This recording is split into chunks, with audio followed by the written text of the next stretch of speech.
mabuting balita ng Panginoon ayon kay San Mateo. Sa pananalangin ninyo, huwag kayong gagamit ng maraming salitang walang kabuluhan, gaya ng ginagawa ng mga hintil. Ang akala nila'y papakinggan sila ng Diyos dahil sa haba ng kanilang sinasabi. Huwag ninyo silang tutularan. Alam na ng inyong Ama na nasa langit ang inyong kailangan bago pa ninyo ito hingin sa Kanya. Ganito kayo manalangin: Ama naming nasa langit, sambahin nawa ang iyong pangalan. Dumating nawa ang iyong kaharian. Masunod nawa ang iyong kalooban dito sa lupa tulad ng sa langit. Bigyan mo kami ng aming pagkain sa araw-araw at patawarin mo kami sa aming mga kasalanan tulad ng pagpapatawad namin sa mga nagkakasala sa amin. At huwag mo kaming hayaang matukso, kundi iligtas mo kami sa masama. Sapagkat iyo ang kaharian at ang kapangyarihan at ang kalulahatian magpakailanman. Amen. Sapagkat kung pinapatawad ninyo ang mga nagkakasala sa inyo, patatawarin din kayo ng inyong Ama na nasa langit. Ngunit kung hindi ninyo patatawarin ang inyong kapwa, hindi rin patatawarin ng inyong Ama ang inyong mga kasalanan. Ang mabuting balita ng Panginoon. Word of the day, hear what God has to say.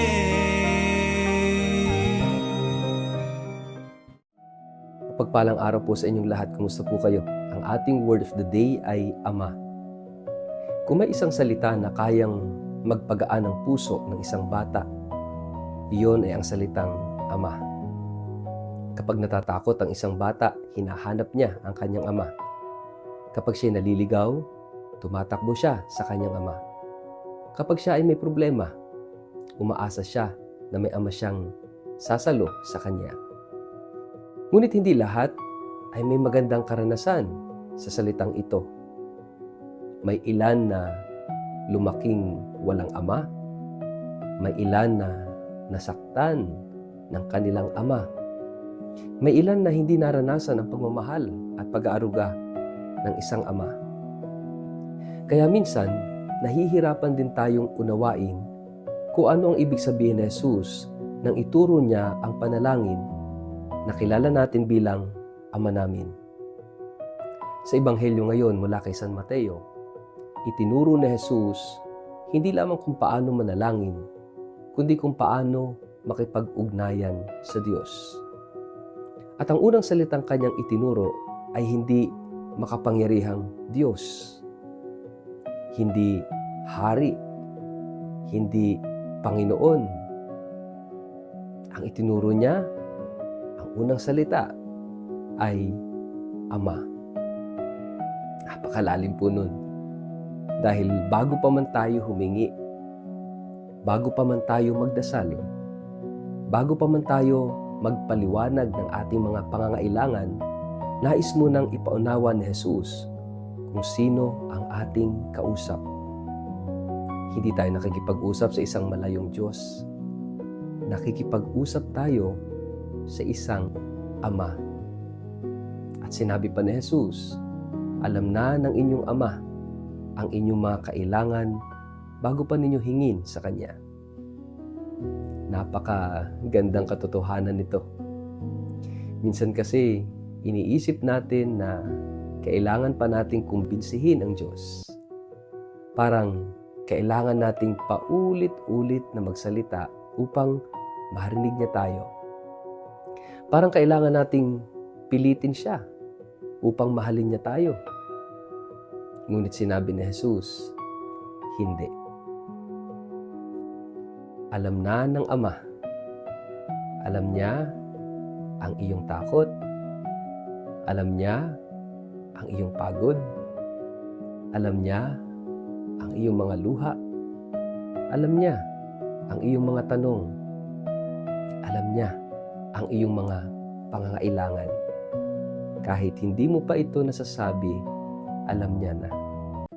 At dito nagsisimula ang tunay na panalangin.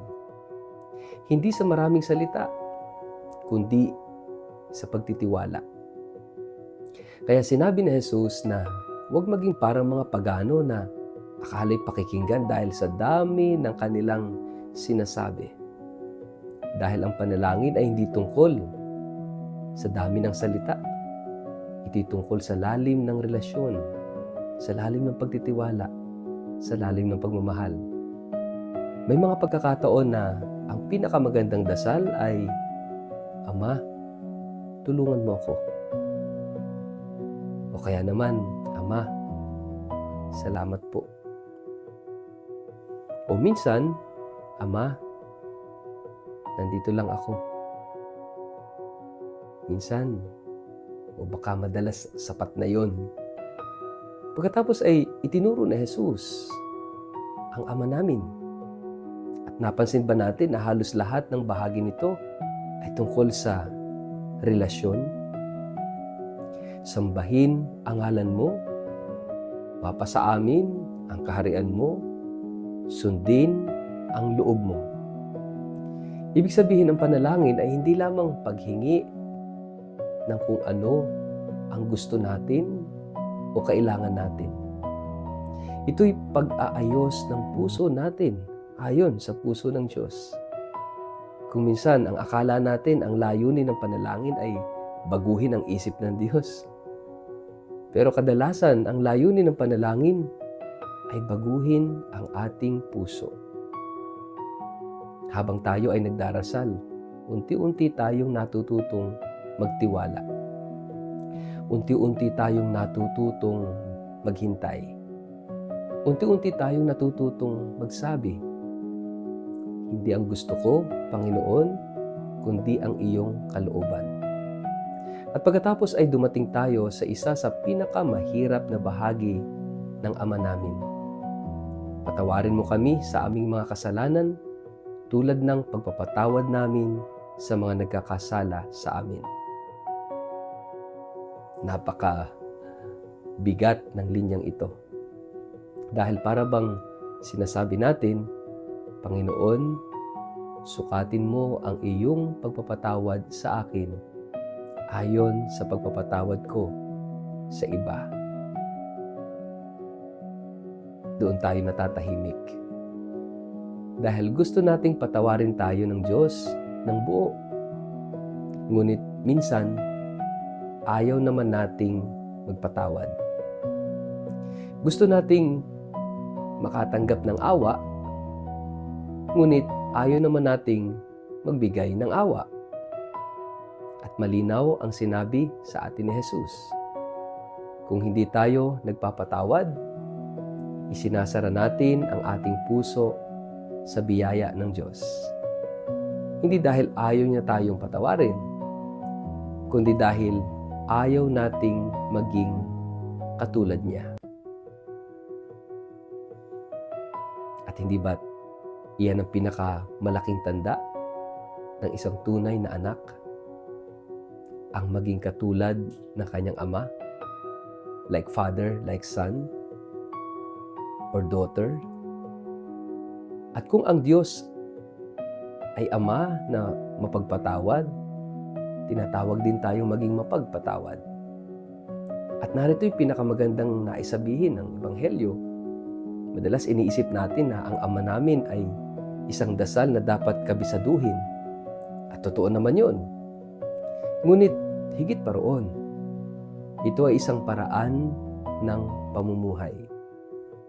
Kapag sinabi mong Ama namin, inaamin mong hindi ka nag-iisa. May ama kang nagmamahal sa iyo ng lubos. Kapag sinabi mong mapasa amin ang kaharian mo, inaamin mong may mas dakilang plano kaysa sa sarili mong mga kagustuhan. Kapag sinabi mong patawarin mo kami, inaamin mong kailangan mo rin ng awa, ng kapatawaran. At kapag sinabi mong huwag mo kaming ipahintulot sa tukso, inaamin mong hindi mo kayang mabuhay nang wala ang Diyos. Sa madaling salita, ang Ama namin ay hindi lamang dasal o panalangin. Ito'y isang relasyon at iyan ang gustong ipaunawa ni Jesus. Bago ka maging lingkod ng Diyos, anak ka muna ng Diyos. Bago ka maging misyonero, anak ka muna ng Diyos. Bago ka maging banal, anak ka muna ng Diyos. At kapag natuklasan mong ikaw ay anak ng Ama, nagbabago ang lahat. Nagbabago ang lahat. Ang takot ay napapalitan ng tiwala. Ang pangamba ay napapalitan ng kapayapaan. Ang kalungkutan ay napapalitan ng pag-asa. Kaya, ngayong araw na ito, tandaan natin ang salitang Ama. Tinatawag tayong tawagin ng Diyos na Ama. Dahil ang pinakamagandang balita sa ating ebanghelyo ay hindi lamang may Diyos, kundi may Ama tayong nagmamahal, nakikinig, naghihintay, nagpapatawad, at hindi kailanman nagsasawang yakapin tayo. Pagnilayan po natin, tingnan natin at suriin ang ating sarili, itinuturing ba natin ang Diyos bilang isang malayong Panginoon lamang o bilang isang amang mapagmahal na maaari nating lapitan na may buong pagtitiwala? Sa ngalan ng Ama, ng Anak at ng Espiritu Santo. Amen. Ama naming nasa langit, salamat dahil Ikaw ay hindi lamang Diyos na makapangyarihan, kundi Ama na mapagmahal. Turuan mo kaming magtiwala sa iyo sa gitna ng aming mga takot at pangangailangan. Bigyan mo kami ng pusong marunong magpatawad tulad ng iyong pagpapatawad sa amin. Naway lumalim ang aming relasyon sa iyo araw-araw bilang iyong minamahal na anak. Amen. Pagpalain po kayo at ingatan ng makapangyarihang Diyos, Ama, Anak at Espiritu Santo. Amen.